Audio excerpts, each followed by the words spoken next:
আমরা ভারতকে যে দিয়েছি সেটা ভারত সারা জীবন মনে রাখবে। এই চুক্তিগুলো আপনি বাতিল চান কিনা? অবশ্যই এই চুক্তিগুলো বাতিল করতে হবে। সব সময় তারা আমাদেরকে, ইন্ডিয়া আমাদেরকে শোষণ করেছে, অর্থাৎ আমাদেরকে ইউজ করেছে তারা। চুক্তি বাতিল করতে হবে, ব্যাখ্যা করেন। আমরা মনে করি আমাদের সাথে এই যে ট্রানজিট, আমাদের গোপন অনেক চুক্তি আছে, বিশেষ করে ট্রানজিটের সময় আমরা দেখেছি, এবং আমাদের এই যে ফরাক্কাবাদ বাঁধগুলো, এই যে তিস্তা দেখেছি। সুতরাং এই জাতীয় আরো গোপন অনেক চুক্তি আছে যেগুলো আমরা এখনো দেখিনি। সকল চুক্তি বাতিল করতে হবে। সুতরাং আমরা আমাদের দেশের জনগণ, আমরা কেউ এখন ইন্ডিয়াকে ভয় পাই না। কথা ঠিক? ইন্ডিয়া যে আমাদের সাথে একটা গাদ্দারি করে চুক্তি বাতিল করলো, এখন আমাদের কি করণীয়? আমাদের যেখানে ডক্টর ইউনূস আছে তার কাছে এগুলো ধরাশায়ী হবে, সবাই পরাজিত হবে, সবাই তার কাছে হার মানতে বাধ্য হবে ইনশাআল্লাহ। আমরা ভারতকে যে দিয়েছি সেটা ভারত সারা জীবন মনে রাখবে। ওই চুক্তিগুলো কি রাখা উচিত না বাদ দেওয়া উচিত? এটা আমি মনে করি পাবলিকের সাথে গণভোট দেওয়া উচিত। এটা ডক্টর ইউনূস যদি চিন্তা করে যে এই চুক্তিগুলো ছিল, সব চুক্তিগুলো ওপেন করে দেওয়া উচিত। দেশের স্বার্থের যেটা আছে সেগুলো থাকবে, দেশ বিরোধী যেগুলো আছে সেগুলো বাতিল হবে।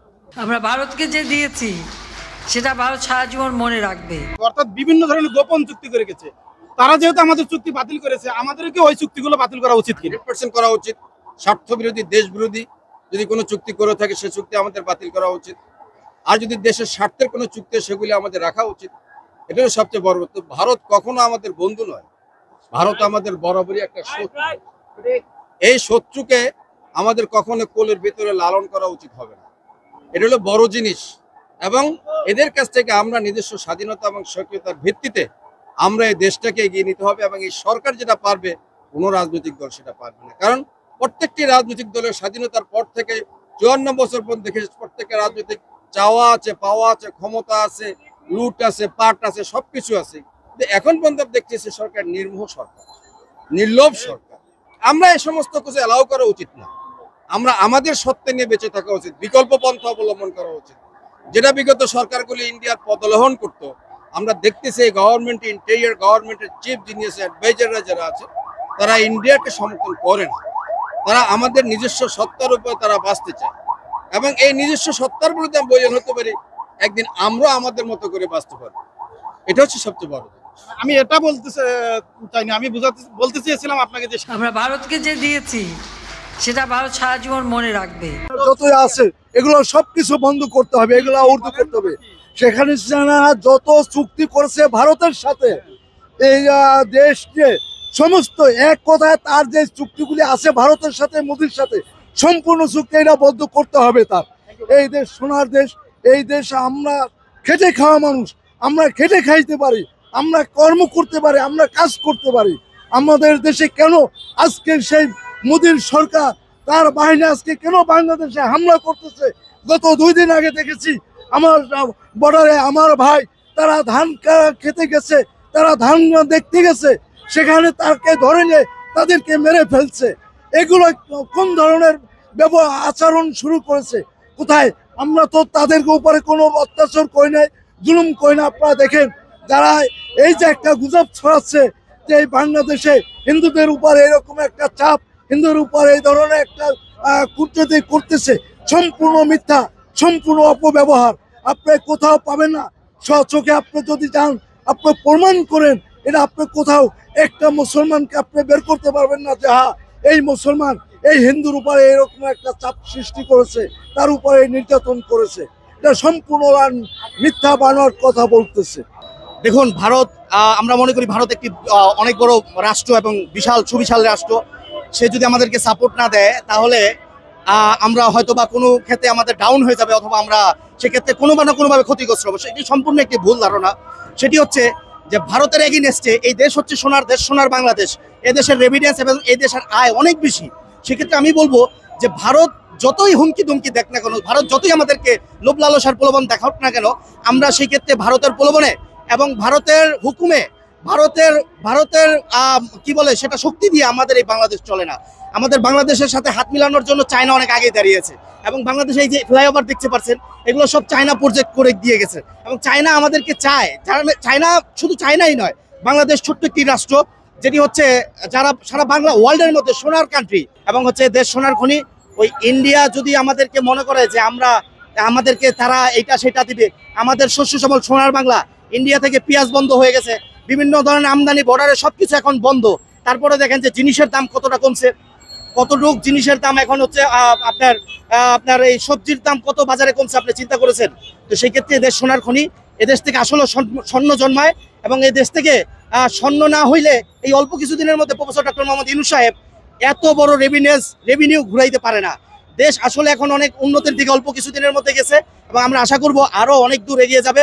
এখন সেই ক্ষেত্রে চায়না আমাদের সাথে আছে, বিভিন্ন মুসলিম কান্ট্রিগুলো আমাদের সাথে আছে, তারপরে পাকিস্তান সেও একজন কান্ট্রি হিসাবে আমাদের সাথে আছে। তো সেক্ষেত্রে সবাই আমাদের সাথে আছে। আমাদের সোনার বাংলা সবাই জানে, আর সোনার বাংলা সবাই সবার সাথে সোনার সাথে এক থাকতে চায়, কারণ আপনারা জানেন স্বর্ণের দাম অনেক বেশি। আপনি কি মনে করেন যে ওনারা যে একতরফাভাবে আমাদের যে বাণিজ্য চুক্তিটা বন্ধ করলো ভারত, এখন ভারতের বিপক্ষে আমাদের কি পদক্ষেপ নেওয়া উচিত? পদক্ষেপ নেওয়া উচিত, তাদের যে পণ্যগুলো আমাদের বর্জন করা উচিত। তারা আমাদের যে বন্ধ করছে, আমরা তাদের জিনিসগুলো বন্ধ করে দিই, তাহলে আমাদের প্রতিবাদ এটাই হবে। তারা আমাদের যে বাণিজ্য করতেছে, আমরা যদি বন্ধ করে দিই, তাদের বাণিজ্য বন্ধ হবে, তাদের সবকিছু বন্ধ হবে। আমাদের এটাই প্রতিবাদ। ভারত যে একতরফাভাবে আমাদের সাথে বাণিজ্য চুক্তি বন্ধ করলো, এখন আমাদের কি করা উচিত? আমাদের বন্ধ করে দেওয়া উচিত। জি, আপনি কি মনে করেন? আমাদেরও বন্ধ করে দেওয়া উচিত। আমাদের ওদের জিনিস নেওয়া বর্জন করা, যেরকম ইহুদিদের জিনিসপত্র বর্জন করা, এটা আমাদের মুসলমানের দায়িত্ব। যেহেতু আমরা কারোর সাথে লাগতেছি না, তারা ইচ্ছা করে আমাদের উপরে জোর চাপায়া জুলুম কইরা আমাদেরকে দাওয়ায় রাখতে চায়। ভারতের এইটাই নিয়ম। যেহেতু হাসিনা ওইখানে আছে, হাসিনার কথায় তারা উঠে আর বসে নামে। আমাদের দেশের ভালো চায় না, মঙ্গল চায় না, দেশকে ক্ষতি করতে চায়। এই আমার মন্তব্য। আপনি কি মনে করেন আমাদের কি করা উচিত বলে আপনি মনে করেন? আমাদের উচিত যেটা মুসলমানের যে দায়িত্ব আছে ওই আমাদের করা উচিত। আর সব যত পৃথিবীর যত মুসলমান স্বরাষ্ট্র আছে সবাইকে হওয়া উচিত। আর ভারত যে কথা বলছে যে ভারত আমাদের চুক্তি বাতিল করছে, আমাদের যেখান থেকে যে চুক্তি বাতিল করছে আমরাও চুক্তি বাতিল করা উচিত। যেগুলো শেখ হাসিনা গোপনে করে গেছে, যেই চুক্তিগুলো শেখ হাসিনা গোপনে করে গেছে সেই চুক্তিগুলো বাতিল করা উচিত। আমরা ভারতকে যে দিয়েছি সেটা ভারত সারা জীবন মনে রাখবে।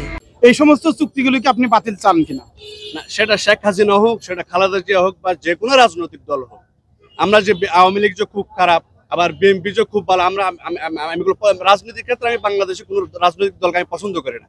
মোট কথা হচ্ছে সেটা যেই হোক, আমি হই শেখ হাসিনা হই বা যেই হোক না কেন, যে কোনো রাজনৈতিক দলের প্রধান যদি বা যে কোনো সরকার যদি বাংলাদেশের ক্ষতি করে, বাইরের দেশে লাভ করে, নিজের লাভ করার জন্য যদি সমতাহীন, কোনো অসামঞ্জস্য, কোনো ইমব্যালেন্স যদি কোনো চুক্তি করে, সেটা অবশ্যই বাতিল করতে হবে।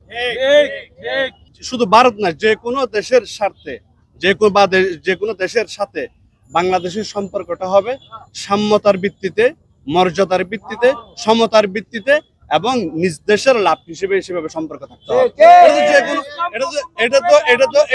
এটা তো যে কোনো দেশের সরকারই বুঝে, আমার দেশের লাভ আগে। এখন আমাদের দেশের সরকারে যারা আছে, বিভিন্ন রাজনৈতিক দল যারা আছে, তারা যদি তাদের নিজেদের দল এবং নিজেদের ব্যাংক ব্যালেন্সকে যদি তারা যদি বেশি আগায় দেখতে চায়, নিজের দেশকে যদি পিছনে দেখতে চায়, সেই কারণে তারা ভারতের সাথে বিভিন্ন ধরনের অসামঞ্জস্য এবং সমতাহীন চুক্তিগুলো করে। আমরা বলবো শুধু ভারতের সাথে না, যে কোনো দেশের সাথে আমার দেশের যাতে লাভ বেশি হয়, অন্তত যাতে ক্ষতি না হয়, সেরকম চুক্তি সবার সাথে করা দরকার। সেটা ভারত হোক, অন্য কোনো দেশ হোক, ডাজন্ট ম্যাটার।